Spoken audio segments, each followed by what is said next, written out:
Hello everyone, this is Sujeet Kumar Jha और इस video में हम लोग ऑप्टिक्स का नेक्स्ट पार्ट जो कि स्फेरिकल मिरर है ये पढ़ने जा रहे हैं। स्फेरिकल मिरर को हम लोग बारीकी से देखेंगे, इसके साथ कौन कौन से टर्म रिलेटेड हैं, कौन कौन से इंपॉर्टेंट टर्म रिलेटेड हैं, उनको कैसे डिफ़ाइन किया जाता है।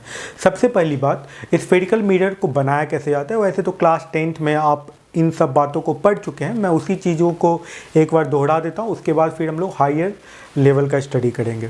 ओके, तो सबसे पहली बात ये समझिए कि जैसे एक स्फीयर है, ये ग्लास का बना हुआ स्फीयर है, इसका इनर पार्ट या आउटर पार्ट दोनों को पॉलिश किया जा सकता है। ठीक है, यदि आप इसके आउटर पार्ट को पॉलिश कर देते हैं, इसके आउटर पार्ट को पॉलिश कर देते हैं और इसको कट करते हैं, तो ये जो मिरर निकलेगा ये कुछ ऐसा होगा, ऐसा ही होगा ना। इसका बाहर वाला जो पार्ट है पॉलिश्ड है, अंदर वाला जो सरफेस है वो रिफ्लेक्टिंग सरफेस है। तो ऐसा जो मिरर है ये कहलाता है कॉनकेव मिरर। ये क्या हो जाएगा? कॉनकेव मिरर हो जाएगा। ठीक है, यदि मान लीजिए इस स्फीयर का अंदर वाला पार्ट जो है इसको पॉलिश कर दिया जाता और इसको कट करके निकाला जाता, तो कट करके इसको जब निकाला जाता तो थोड़ा मैं यदि इसको उल्टा करके दिखाऊं आपको तो ये कुछ ऐसा हो जाता है ना, और इसका ये कुछ ऐसा होता, और इसका बाहर वाला जो सरफेस है अब वो रिफ्लेक्टिंग होता, मतलब लाइट आता तो कुछ इस तरीके से रिफ्लेक्ट करता है कि नहीं। और इस केस में अंदर वाला सरफेस रिफ्लेक्टिंग है, लाइट आता तो टकरा के इस तरीके से लौटता। समझ रहे हैं ना ये बात? ओके, तो यदि स्फीयर के बाहर वाले सरफेस को यदि पॉलिश कर दिया जाए तो कॉनकेव, केव का मतलब भी आप समझते हैं, केव का मतलब गुफा होता है, तो लाइट जो है गुफा में एक तरीके से जा रही है इस तरीके से। ऐसा जो मिरर है that is called concave mirror, और इस तरह का जो मिरर है that is called convex mirror. ये क्या हो गया? Convex mirror. ये स्फेरिकल मिरर है। फिर हम लोग पैराबोलिक मिरर भी पढ़ेंगे। आप ये जानते हैं कि किसी स्फीयर का कोई फोकस नहीं होता है। स्फीयर का फोकस, ये स्फेरिकल मिरर के केस में हम लोग फोकस के बारे में पढ़ेंगे। फोकस को डिफ़ाइन किया जाता है एक तरीके से, आप कह सकते हैं कि ज़बरदस्ती यहाँ पे डिफ़ाइन किया जा रहा है। ठीक है, लेकिन चूँकि ऐसा पढ़ा जाता है, टीचर्स पढ़ाते हैं, बुक में लिखा रहता है, हमेशा से लोग पढ़ते आ रहे हैं, इस कारण से बताया जाता है। लेकिन आप इस बात को समझ सकते हैं कि फोकस पैराबोला टाइप के किसी कॉन्सेप्ट टर्म का होता है ना, जैसे एलिप्स का होता है, पैराबोला का होता है, इन सबों का आप इलिप्स का इसेंट्रिसिटी होता है, जैसे पैराबोला का फोकस होता है। ठीक है, तो ये सब टर्म डिफाइन है।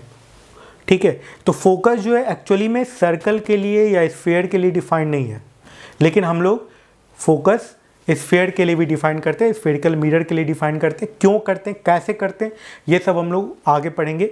और ये बहुत इंपॉर्टेंट कॉन्सेप्ट है, ये जानना मीन्स आप यदि पढ़ रहे हैं तो कंप्लीट जानिए, डीप स्टडी कीजिए कि क्या हो क्या रहा है। ठीक है, स्फेरिकल मिरर के केस में फोकस फोकस फोकस बहुत जगह पे, हर जगह पढ़ेंगे, हर एक 10 लाइन के बाद एक बार फोकस टर्म का यूज होगा। लेकिन आपको ये समझना होगा फोकस स्फीयर का फोकस डिफाइंड नहीं होता है, किया जाता है यहाँ पे फोकस का, फोकस डिफाइंड स्फीयर का, है ना। तो ये सब कुछ बातें हैं, आगे हम लोग देखेंगे। तो ये कॉनकेव मिरर हो गया, कॉन्वेक्स मिरर हो गया, पैराबोलॉइड मिरर भी हम लोग पढ़ेंगे। ठीक है, तो जनरली ये दो मिरर है। ओके, आगे बढ़ते हैं।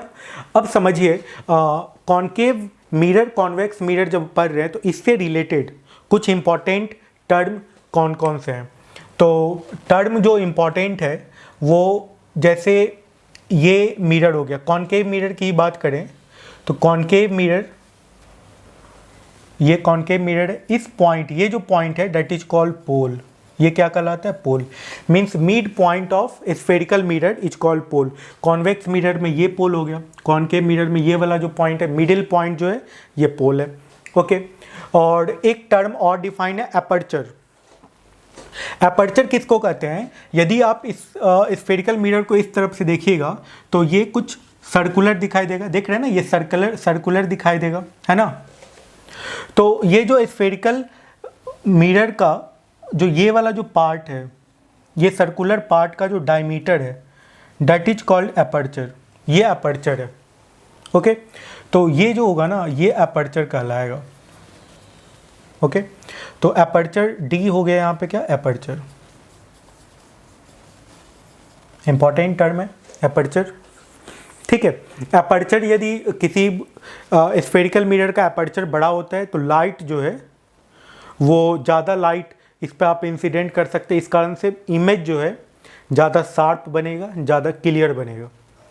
ठीक है, एपर्चर के बड़ा होने से इमेज जो है ज़्यादा शार्प, ज़्यादा क्लियर बनता है। ओके, आगे बढ़ते हैं और समझिए कि ये जो लाइन है, ये जो लाइन देख रहे हैं, ये लाइन, इस लाइन को कहते हैं प्रिंसिपल एक्सिस। ये लाइन के किस को क्या कहते हैं, प्रिंसिपल एक्सिस। ये प्रिंसिपल एक्सिस कहलाता है। ओके, देखिए ये मिरर, ये स्फेरिकल मिरर, जिस स्फेयर का पार्ट होगा उस स्फेयर के सेंटर को हम लोग कहते हैं सेंटर ऑफ कर्वेचर। इसको क्या कहते हैं, सेंटर ऑफ कर्वेचर। ओके, ये जो स्फेयर है तो इसका सेंटर ऑफ कर्वेचर यहाँ पे होगा। सेंटर ऑफ कर्वेचर से यदि इस मिरर पे आप लाइन ड्रॉ कीजिएगा, मिलाइएगा, तो इससे ये परपेंडिकुलर बनता है, 90 डिग्री बनाता है। ठीक है, मीन्स जब भी आप नॉर्मल ड्रॉ करोगे तो वो सेंटर ऑफ कर्वेचर से गुजरेगा। जब भी आप नॉर्मल ड्रॉ करोगे किसी भी स्फेरिकल मिरर पे तो वो सेंटर ऑफ कर्वेचर से गुजरता है। ये भी इंपॉर्टेंट पॉइंट है। तो ये भी समझ में आ गया, ये सेंटर ऑफ कर्वेचर हो गया। सेंटर ऑफ कर्वेचर मैंने यहाँ लिख दिया है, समझ गए ना। जिस स्फेयर का ये पार्ट है, ये जो मिरर है, इसको हम लोग कहते हैं सेंटर ऑफ कर्वेचर। जनरली इसको सी से डिनोट करते हैं। अब सीखते हैं फोकस। जो भी लाइट रे प्रिंसिपल एक्सिस के पैरेलल आता है, जो भी लाइट रे प्रिंसिपल एक्सिस के पैरेलल आता है, आफ्टर रिफ्लेक्शन वो जिस पॉइंट से होकर गुजरता है, प्रिंसिपल एक्सिस को जिस पॉइंट पे कट करता है, that is called focus. That is called focus. और पोल और फोकस के बीच का जो सेपरेशन है, that is called focal length. ठीक है, ओके। फोकल लेंथ क्या हो गया भाई, the separation between pole and focus, that is called focal length. Okay, तो ये सब कुछ इंपॉर्टेंट पॉइंट था। आगे बढ़ते हैं। अब हम लोग सारा टर्म हम लोग सीख गए। अब मिरर पे और भी जो डिस्कशन करना होगा वो हम लोग कर सकते हैं। अब हम लोग सीखते हैं रे diagram for different types of mirror. Means concave mirror के केस में रे डायग्राम कैसा होगा, कॉन्वेक्स मिरर के केस में रे डायग्राम कैसा होगा। ठीक है, तो रे डायग्राम की अब हम लोग बात करने वाले हैं।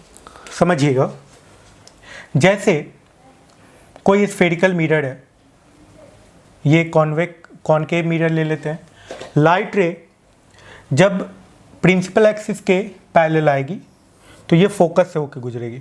ओके, ये प्रिंसिपल एक्सिस है, ये फोकस हो गया, ये इसका सेंटर ऑफ कर्वेचर है।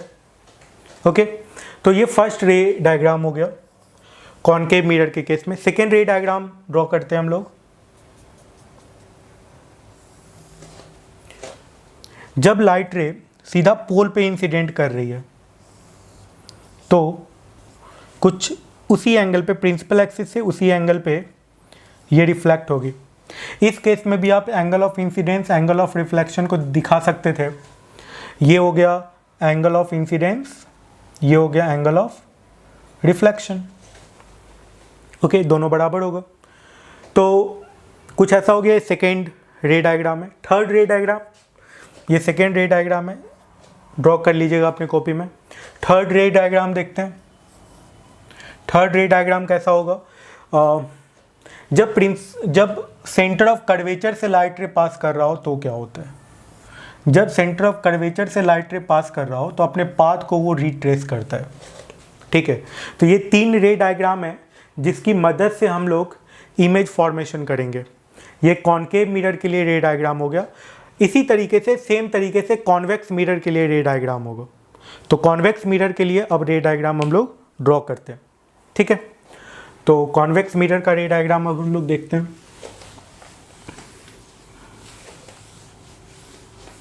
देखिएगा, कॉन्वेक्स मिरर में क्या होता है कि लाइट रे एक्चुअल में फोकस से या सेंटर ऑफ कर्वेचर से पास नहीं करता है, appear to pass centre of curvature और फोकस, ठीक है। जैसे लाइट रे जो प्रिंसिपल एक्सिस के पैरेलल था वो आफ्टर रिफ्लेक्शन कुछ ऐसे चला जाएगा, ओके। तो जब आप इस को आगे बढ़ाइएगा तो ये फोकस हो जाएगा, ठीक है।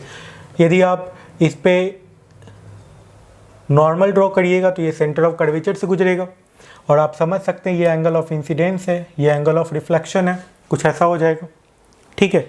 तो ये एक रे डायग्राम हो गया कॉन्वेक्स मिरर के केस में। कॉन्वेक्स मिरर के केस में सेकेंड रे डायग्राम हम लोग ड्रॉ करते हैं। सेकेंड रे diagram in case of convex mirror, देखिएगा ये कॉन्वेक्स मिरर हो गया। सेकेंड रे डायग्राम जो कि पोल पे इंसिडेंट हो रहा था वैसा ही होगा, कुछ ऐसा हो जाएगा, ठीक है। थर्ड रे डायग्राम जो कि इंसिडेंट करेगा लाइट रे सेंटर ऑफ कर्वेचर के लिए, तो ये ऐसे इंसिडेंट करेगा, ऐसे ही रिफ्लेक्ट कर जाएगा, ये सेंटर ऑफ कर्वेचर। इसको यदि आप बढ़ाइएगा तो मीन्स आप देख सकते हैं कॉन्वेक्स मिरर में एक्चुअल में लाइट रे फोकस से नहीं पास कर रहा है, अपीयर ऐसा लग रहा है कि ये पास कर रहा होगा, है ना। यहाँ पे अपीयर टर्म का यूज होगा, एक्चुअल टर्म का यूज नहीं होगा, ओके। लेकिन केव मिरर में एक्चुअल टर्म का यूज करेंगे, एक्चुअली लाइट रे पास कर रहा था फोकस से, ठीक है ना, समझ में आ गया। आगे बढ़ते हैं।